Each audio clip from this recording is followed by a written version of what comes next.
Ja, kar se tiče današnjega shoda, želimo poudariti, da je najbolj pomembno, da so ljudje srečni, ker mislim, da ljudje so tisti, ki sestavljajo osnovno tkivo v državi. Kar se tiče administrativno-tehničnih zadev, pa mislim, da je gospod predsednik države Borut Pahor enkrat lepo rekel, da tudi pokrajine in regije bi morali tako kot ustavo spreminjati s tresočo roko.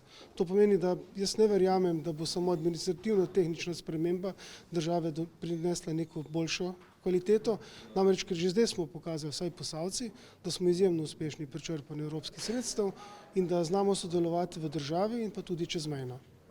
Kako smo uspešni, zadnjič so ene številke govorili?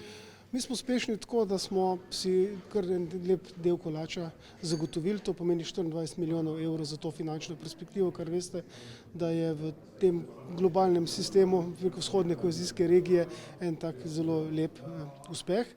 Namreč glede na število prebivalcev in glede na vse analize smo si izpogajali vsaj 2 do 3 milijone več kot bi sicer, ampak to ne gre za to, da smo drugim vzeli, ampak da smo državo uspeli prepričati, da si je iz kohezijskih zadev vzela določen del kolača in ga prepustila regijam.